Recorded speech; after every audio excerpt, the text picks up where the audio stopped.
O'zbekiston tarixi 7-sinf 29-mavzu diniy bilimlarning rivojlanishi. Imom al-Buxoriy dunyoviy fan olimlari bilan bir qatorda 9-asrda islom ta'limotining takomili yo'lida mo'rin-nahrlik muhaddis ulamolarning ham xizmati katta bo'ldi. Bu borada ayniqsa Muhammad ibn Ismoil al-Buxoriy (810-870) va uning zamondoshi hamda shogirdi Abu Iso Muhammad at-Termiziy (824-894) hissasi nihoyatda buyukdir.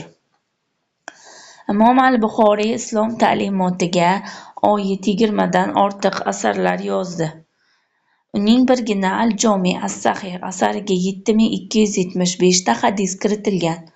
1998-yil oktyabrda buyuk mutafakkir Imom al-Buxoriy tavalludining 1225-yilligi nishonlandi. Samarqand yaqinidagi Xartang qishlog'ida Imom al-Buxoriy yodgorligi majmui barpo etildi. 4 jildli Al-Jomi as-Sahih kitobi ilk bor o'zbek tilida nashr etilib, kitobxonlarga taqdim etildi.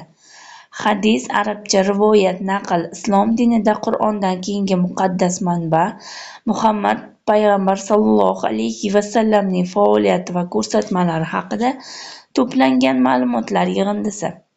Abu Mansur al-Moturidiy kalom ilmi ravnaqiga ulkan hissa qo'shgan buyuk alloma Abu Mansur al-Moturidiy Samarqand yaqinidagi Moturud qishlog'ida tug'ilgan.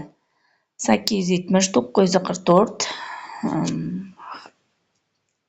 yashagan yillari. Al-Moturidiy islomiy odob qoidalari, ma'naviy axloqiy kamolot sirlaridan ta'lim berishga mo'ljallangan qator asarlar yozgan. Ulardan kitob At-Tavhid, Allohning birligi va Ta'vilot Ahli sunna, sunniylik an'analari sharhi nomli asarlargina saqlanib qolgan. Ularda diniy ta'limot, islomiy urf-odatlar, insonning kamol topishida dunyoqarashning shakllanish mohiyati talqin etilgan. Al-Moturidiy 944-yilda Samarqandda vafot etgan. Mustaqillik sharofati bilan diniy qadriyatlarimiz tiklanayotgan vatanimizda 2000-yil noyabrda Imom al-Moturidiy tavalludining 1130-yilligi nishonlandi. Samarqandda al-Moturidiy xotirasiga bag'ishlangan yodgorlik majmui barpo etildi. Asarlari o'zbek tilida nashr etildi. Islom olamida musulmonlarning e'tiqodini tuzatuvchi degan yuksak sharafga sazovor bo'lish bu nodir shaxsning ulkan aql-zakovati va matonatidan dalolat beradi. Islom Karimov Yuksak ma'naviyat yengilmas kuch asaridan.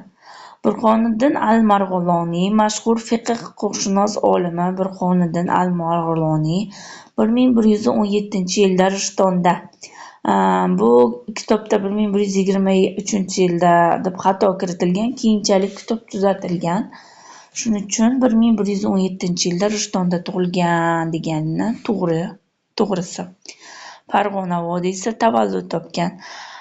Marg'iloniyning eng nodir asari 4 jildli Hidoya asaridir. Hidoya islom huquqshunosligi bo'yicha mukammal asar bo'lib, bir necha asrlar davomida musulmon mamlakatlardagi huquqshunoslar uchun ham nazariy, ham amaliy qo'llanma vazifasini o'tab kelgan. Kitob bir qancha tillarga tarjima qilingan. Hozirgi kunda ham muhim manba sifatida foydalanib kelinmoqda. Shu sababli alloma nafaqat ulamolar, balki oddiy xalq orasida ham hidoyat yo'lining sarboni deya katta hurmat-e'tibor topdi. Burxoniddin val milla, islom dinining dalili isboti degan sharafli nomga sazovor bo'ldi. 2000-yilda al-Marg'iloniyning 910 yilligi nishonlandi. Shu munosabat bilan Marg'ilon shahri markazida Burxoniddin Marg'iloniy yodgorligi majmui bunyod etilib, shu yerda uning ramziy maqbarasi o'rnatildi. Din 9-13 asrda ma'naviy hayotida islom dini muhim o'rin egallaydi.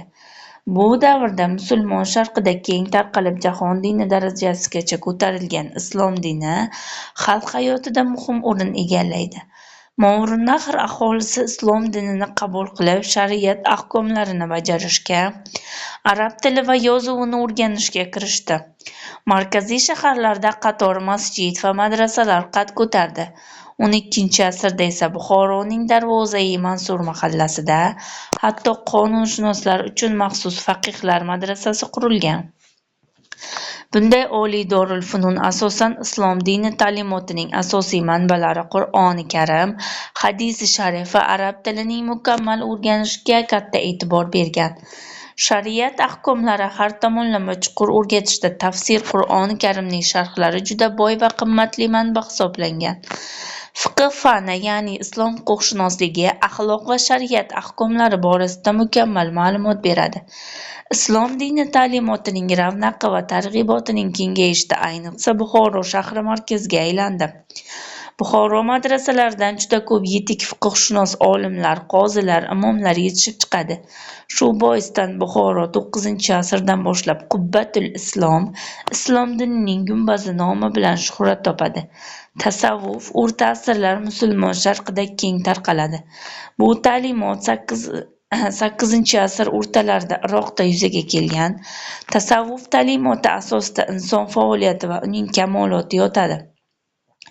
Mo'g'rinahrning turli o'lkalarida tasavvufning turli tariqatlari paydo bo'ladi. Turkistonda 12-asrda Yassaviya, 12-asr oxirida Xorazmda Kubroviya, 14-asrda Buxoroda Naqshbandiya va boshqa tariqatlar vujudga keladi. Tasavvuf, sufiylik musulmonlarni halollikka, poklikka, tenglikka, inson qadr-qimmatini yerga urmaslikka chorlovchi, har kimni o'zining halol mehnati bilan yashashga, boshqalarni kuchidan foydalanmaslikka da'vat etuvchi ta'limot. Tariqat tasavvuf qoidalariga amal qilib yashash, ya'ni komil inson darajasiga erishishni ko'rsatuvchi yo'l. Mo'g'rinahrda keng yoyilgan tasavvuf Yassaviya tariqati bo'lib, unga Ahmad Yassaviy asos soladi. Tariqatning asoslari Yassaviyning mashhur hikmat asarida bayon etiladi. Ahmad Yassaviyning fikricha shariatsiz tariqat, tariqatsiz ma'rifat, ma'rifatsiz haqiqat bo'la olmaydi. Ularning har biri ikkinchisini to'ldiradi va takomillashtiradi. Yassaviya tariqatining asosida kamolotga uzlat va tarki dunyochilik orqali yetishish g'oyasi olg'a suriladi. Unga faqat bu dunyo rohat va farog'atidan voz kechib, uzlatda toat va ibodat yo'lida zahmat chekib, mashaqqatli mehnat qila olgan kishigina yetib boradi. Xullas, Yassaviya tariqatida mashaqqatli mehnat va aziyat shariat yo'lida bo'lmog'i hamda tarki dunyochilik targ'ib etilsa-da, inson zoti sharif darajasida ulug'lanadi. Insonning har qanday mol-dunyodan va davlatdan ustun turishi ta'kidlanadi. Tasavvuf ta'limotining buyuk siymolaridan yana biri Najmiddin Kubro edi. U Xorazmda Kubroviya tariqatiga asos soladi. 1445-1221.